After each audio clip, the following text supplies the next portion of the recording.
وہ آج پردیس میں غریب الغربا ہے، اے خاصا اے خاصان رسل، اب وقت دعا ہے، امت پہ تیری آ کے عجب وقت پڑا ہے۔ 17 میں سے 15 ججز کے مطابق اسرائیل جینوسائیڈ کنونشن کے آرٹیکل 2 کے تحت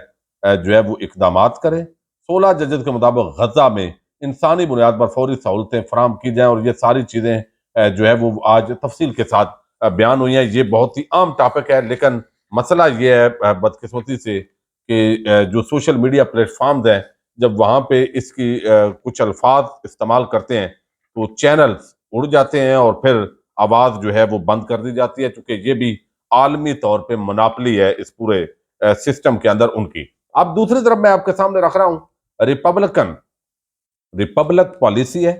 یہ ایک ادارہ ہے، اس نے سروے کیا اور یہ سروے بڑا تکڑا ہے اور انہوں نے اس حوالے سے ثبوت پیش کیے ہیں۔ لیکن ابھی ایک خبر آئی ہے کہ پی ٹی آئی کی سیاسی جو کمپین ہے اس کو اسلام آباد میں بڑا دھچکا پہنچا ہے، کیونکہ ریلیاں نکالنے کی اجازت نہیں دی جا رہی، دفعہ 144 نافذ ہے، تو وہاں پہ جو ڈی ایس پی خالد محمود آوان کی سربراہی میں اسلام آباد پولیس کی بھاری نفری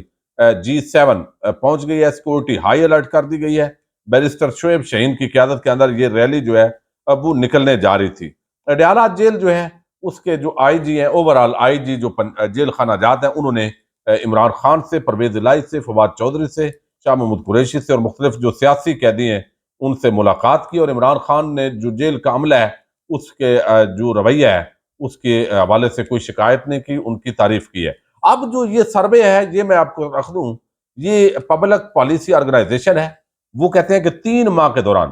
6,000 سے زائد یونین کونسل کو کور کرتے ہوئے 1,60,000 لوگوں سے رائے لے کر پاکستان میں پہلی مرتبہ 266 قومی اسمبلی کے حلقوں کا یہ جامع سروے کیا گیا۔ اب اس کے اندر مائنس پلس ضرور ہوتا ہے، لیکن آپ جب مختلف جگہوں سے دیگوں سے دانے چنتے ہیں، چونکہ وہ پورے پاکستان سے ہیں تو لہٰذا اس کا جو آپ کو اصل صورتحال ہے وہ واضح ہو جاتی ہے۔ قومی اسمبلی کے ہر حلقے کے سروے کی رپورٹ اور تجزیہ ہماری ویب سائٹ اور یوٹیوب چینل پر دستیاب ہے۔ پولیٹیکل ریفارمز کے پروجیکٹ میں ہمیں 140 سے زائد کوآرڈینیٹرز اور 1,000 سے زائد والنٹیئرز کا ساتھ رہا ہے۔ پاکستان کی تاریخ میں یہ پہلا حلقہ جاتی سروے ہے، یہ ان کا دعویٰ ہے، جس کا ریکارڈ وہ کہتے ہیں ہماری ویب سائٹ پر موجود ہے۔ آپ اپنے ضلع کے پاپولر ووٹ کا سروے ہمارے چینل پر دیکھ سکتے ہیں، اور ہمارے ڈیٹا کلیکشن کا مقصد اپنے تھنک ٹینک کو بنیادی معلومات فراہم کرنا ہے تاکہ ہم گورننس اور جو فیوڈرلزم اور سیاست، انسانی حقوق، سول سروسز اور باقی امور پر تحقیق کر سکیں۔ اب یہاں پر جو انہوں نے رپورٹ دی ہے وہ کہتے ہیں ایک تو پاپولر جو ووٹ ہے وہ ٹوٹل ہے 60%، اور ٹریڈیشنل جو روایتی ووٹ ہے برادری کا اور ان چیزوں کا تعلق بیس کا یہ 40% ہے۔ اب یہ ڈیپینڈ کرتا ہے کہ پی ٹی آئی پاپولر جو ووٹ ہے اس کا گھر نہ بیٹھے، ووٹ کاسٹ کرے۔ اب وہ کہتے ہیں 53% یہ جو ہے وہ حمایت ملی ہے تحریک انصاف کو، 15% دوسرے نمبر پہ ہے پیپلز پارٹی، 14% یہ پاپولیرٹی ہے جو ہے وہ نون لیگ کی، یعنی نون لیگ تیسرے نمبر پہ ہے، 5% Jamaat Islami, 4% T L P, 4% J U I, 5% جو باقی جماعتیں ہیں۔ یہ سروے ہے اور یہ صورتحال ہے۔ دوسری طرف ایک اور بڑا عام معاملہ ہوا ہے، اور وہ یہ کہ سیال شریف سے ظاہر ہے جو گدی ہے وہ تو اعلان نہیں کرے گی، وہ ساری جماعتوں کے لوگ اس کے اندر ہوتے ہیں، لیکن صاحبزادہ قاسم سیالوی جو الیکشن لڑتے ہیں سیال شریف سے، صاحبزادے ہیں، انہوں نے پی ٹی آئی امیدوار NA85 میاں خدا داد کلیار اور امیدوار PP78 وقار انور سندھو، ان کی حمایت کا اعلان کر دیا ہے۔ اس سے قبل جو ہے وہ سیال شریف کا یہ جو آستانہ ہے، جھنگ اور چنیوٹ میں بھی، جھنگ کے اندر تو ان کا بڑا پرانا اور درینا تعلق ہے شیخ وقاص اکرم کے ساتھ، ان کی فیملی کے ساتھ۔ چنیوٹ میں بھی تحریک انصاف کے امیدواروں کو حمایت کا اعلان کر چکا ہے۔ اب دیکھیے چیمہ برادران،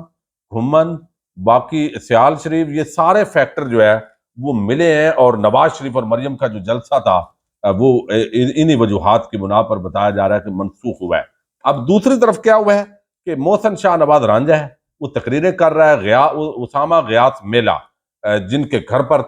جو ہے وہ سرکاری دھاوا بولا گیا، حملہ کیا گیا، تو وہ ظاہر ہے آگے پیچھے ہیں، کمپین بھی نہیں چلا پا رہے اور چارپائی ان کا نشان ہے۔ دوسری طرف محسن شاہ نواز دندناتا پھر رہا ہے اور اتنا خوف ہے، بخلاہٹ کا شکار ہے، اب دھمکیاں دے رہا ہے کہ ہم جو ہے آپ کو چارپائی بھی نہیں ملے گی، آپ بھی نہیں ملے گی، نہیں تو نون لیگ میں شامل ہو جاؤ، نہیں تو، چونکہ پتہ ہے کہ پورا گلو بٹ سسٹم ان کے ساتھ ہے، نوکر سرکار کا ٹیکس پیئر کا پیسہ پوری 22 کروڑ 25 کروڑ عوام سے لیتے ہیں، نوکری صرف یہ پورا سسٹم نواز شریف اور زرداری اور فضل الرحمان کی کر رہا ہے۔ پرویز کھٹک کہتا ہے بھائی میں مذاق نہیں کر رہا، میں تو اگلا وزیر اعلیٰ ہوں۔ تو یہ اس وقت جو ہے وہ صورتحال ہے ایک طرف۔ پھر جو آج جلسہ ہوا، ظاہر ہے علاقے کے حساب سے بورے والے کے اندر اچھا جلسہ تھا، گیدرنگ تھی پوری، کیونکہ ارد گرد مختلف شہروں سے، ملتان ڈویژن کے مختلف اضلاع سے یہ لوگ صرف بورے والا کے نہیں تھے، یاد رکھیں، یہ ارد گرد تمام لوگ جو ہے وہ اضلاع سے آئے ہوئے تھے، لیکن یہ جلسہ اور ایک کوٹ ادو کا جلسہ جو عمران خان کا ایک ورکر شبیر قریشی اور وہاں کے ایم پی اے نے کیا ہے، وہ صرف آپ ان دو جلسوں کا موازنہ کر لیں تو صورتحال آپ پر واضح ہوگی۔ باقی مالا کنڈ کے اندر، لکی مروت میں اور مختلف جگہوں پہ درگئی کے اندر جو آج پروگرام ہوا ہے، کمال ہو گیا ہے۔ یعنی وہاں پہ عمران خان کے جو لوگ ہیں، یعنی M N A M P A کا الیکشن لڑنے والے، ان کا جو مومنٹم ہے وہ ان جو جلسے سرکاری ہو رہے ہیں، اب یہ سرکاری جلسے ہیں، نواز شریف یا نون لیگ کا جلسہ نہیں ہے یا بلاول کا جلسہ نہیں ہے، یہ سرکاری جلسے ہیں جس میں پوری سرکاری مشینری ان کے ساتھ کھڑی ہے اور وہاں پہ رکاوٹیں ہیں، لیکن لوگ جس طرح نکل رہے ہیں تو یہ اس وقت جو ہے وہ اصلی جو ہے وہ صورتحال ہے۔ اب دوسری طرف جو ہے آپ دیکھ لیں کہ اس وقت عمران خان اور تحریک انصاف وہ مسلسل سرپرائز دیتے جا رہے ہیں، کنفیوز کرتے ہیں، انتخابی نشان یہ نہیں، وہ ہے، وہ ساری چیزیں کنفیوژنز کے باوجود جو سوشل میڈیا ٹیم ہے وہ جس طرح ایکٹیولی پارٹیسپیٹ کرتی ہے، اور اب ہواؤں کا رخ تیزی کے ساتھ تبدیل ہوتا دکھائی دے رہا ہے۔ ایک طرف طاقت، انتظامی مشینری، ریاستی جبر اور افسران کی بدماشیاں، پی ٹی آئی اور عام تحریک انصاف کے ورکرز کے گھروں پہ دھاوے، دفتروں پہ دھاوے، حملے، دوسری طرف نہتے عوام اور بہت سارے رہنما وہ اس وقت کمپین کے اندر شریک بھی نہیں ہیں، لیکن اتنی بخلاہٹ ہے، اتنا خوف ہے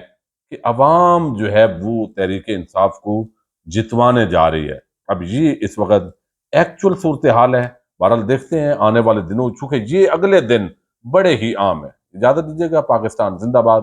پاک فوج پائندہ باد۔